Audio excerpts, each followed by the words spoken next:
So starting on the left is the full-size USB-A port.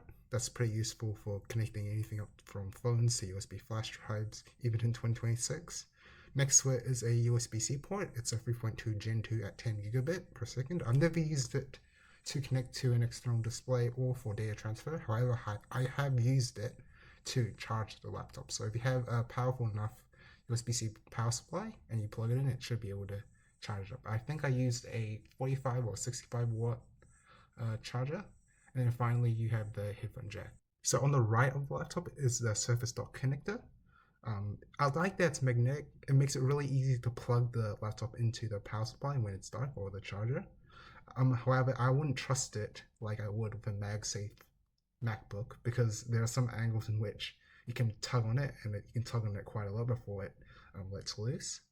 Another thing is that it's quite a big connector, so over time, dust accumulates inside of it since it's also quite recessed inside.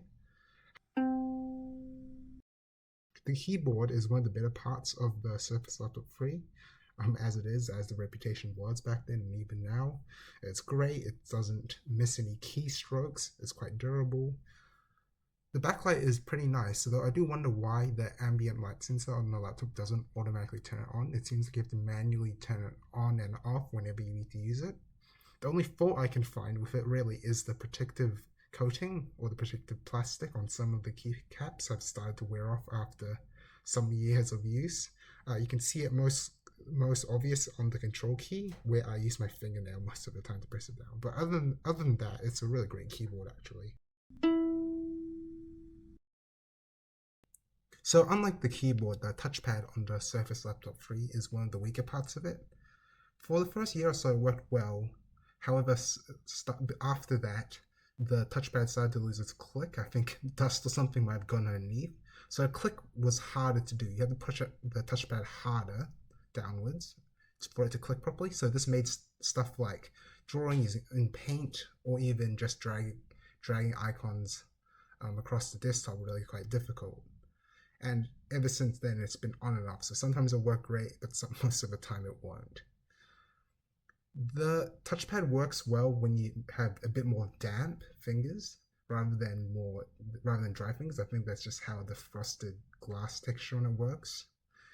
If you are planning to play any first-person shooter games, just note that the first millimeter or so movement won't actually register. The touchpad will ignore it before it starts to move the cursor. After that, it works okay, but I don't know if it's just like a touchpad driver issue or whatever, but just be aware of that if you are planning to play any first-person shooter games using the touchpad. Apart from that, the palm ejection and everything else seems to work okay. The surface coating actually hasn't worn at all. It's only just a bit glossy, so that's pretty good. So for me at least, I think good displays are kind of like good headphones in that once they reach a certain quality, I'm pretty happy with it and I will live with it for however long I continue to use that device. One of the standout features of the Surface Laptop lineup is the 3x2 display. If you don't know what that is, it means that the screen is physically taller than normal widescreen displays. This is most useful when you are typing up documents on, say, like Word, because you can see more of the page. The resolution is pretty high. It's 2256 by 1504. That is 201 pixels per inch. This allows me to set the scaling to a much smaller value. So in Windows, I've set it to 125 instead of the default 150. And even though I've set it smaller, which usually would result in more pixelated elements on the screen, I don't really see much, or it's very minor that I can live with.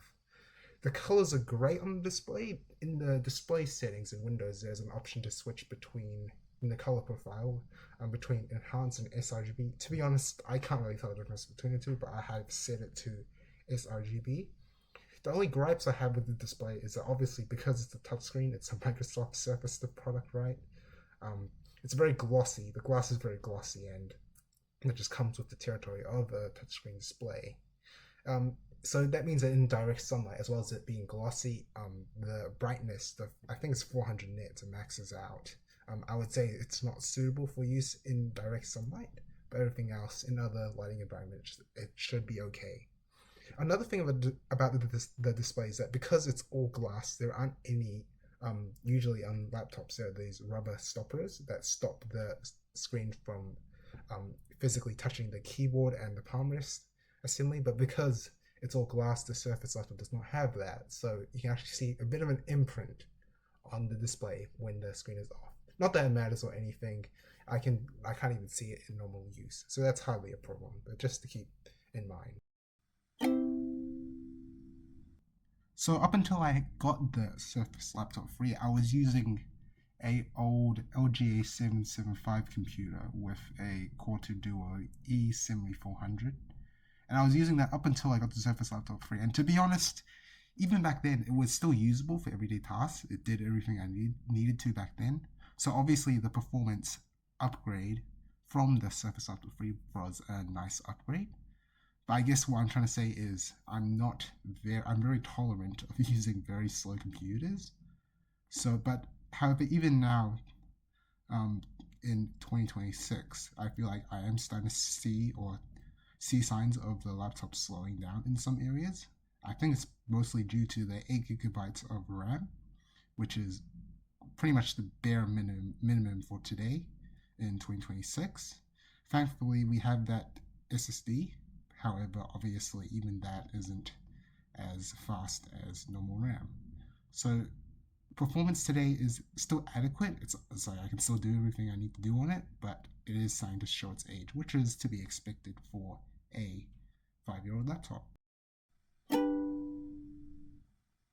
So as of the 26th of February 2025, I have 1,569 cycles on the battery.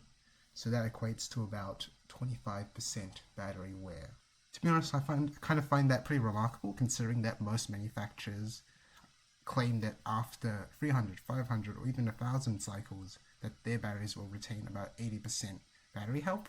So to see a battery with 1,500 cycles and still retain about 75% battery health, I think that's pretty remarkable. The battery life has been okay for the past in my years of ownership. It's never been like amazing or anything. It's not like those new ARM-based computers. However, it has been acceptable as a sort of normal everyday carry around laptop. So after 36 terabytes written to the 256 gigabyte SSD inside the laptop, I have about 61% drive remaining life left. I think the main limiting factor for me in terms of the storage is the small capacity. I can specifically remember a time where I had to work on a 2 gigabyte Photoshop file, and because it was so large and because of the 8 gigabytes of RAM, the page file was really big, and because the files were so big, the Photoshop files, I had to limit the amount of backups that I made, which is really annoying because Photoshop likes to crash, and then you might lose a bunch of data. So yeah, that was only the time where the storage was an issue. So for everyday web browsing and sort of just general use, I would say that I would never hear the fans kick on. The laptop only gets sort of warm. However, as soon as you do anything intensive, such as even like a Windows update, or if you're playing games or video editing, then the fans will kick on.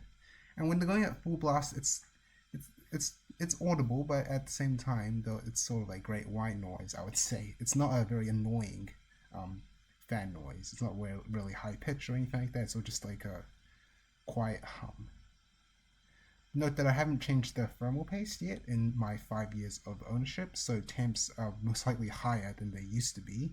However, even then, it doesn't really get too hot unless you do any of the aforementioned things on.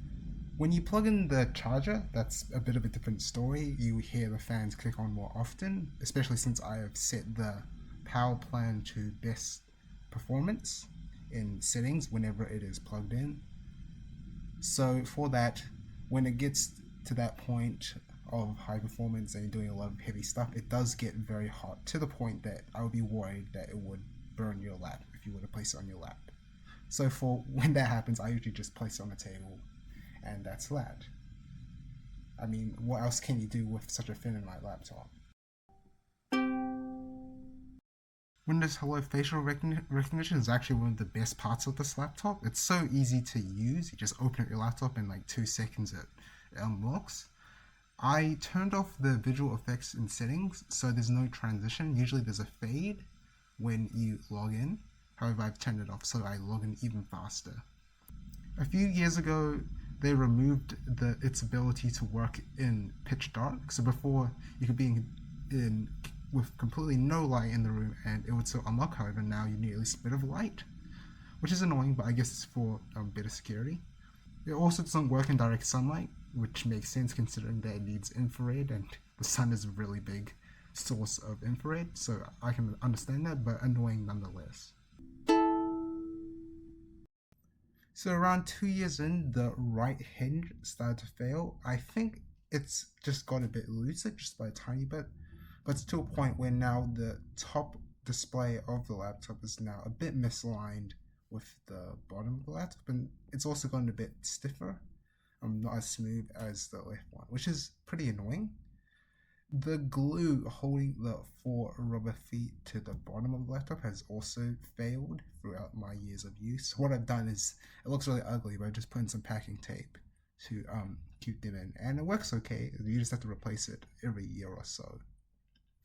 I think a couple of years back there was this weird glitch with the drivers, with the Intel Iris drivers, where I think you might be moving some window around in Windows, and then all of a sudden it just turned black or flash pink in artifacts on the screen. But it seems that was an old issue, and it's now been fixed with the latest drivers. It has no HDMI port, which is annoying, but to be honest, it hasn't been too much of a deal breaker, because whenever I did need to connect up a display, someone else usually had an HDMI port to lend me, so that's been fine. And because I got the matte black version, fingerprints have been a big problem. But I think it's just comes with the territory of a matte black laptop. So just a quick test is I booted a Debian live USB on the computer and everything worked okay. So like, for example, the touchpad, the keyboard, even the webcam and stuff. And obviously I think the integrated GPU also works since it's Intel. However, the only things that didn't work seem to be the touchscreen and the microphones. I think the touchscreen, there is a specific Surface kernel that needs to be used. You can find it on GitHub, so once you install it, I'm pretty sure it will work. But overall, it seems okay.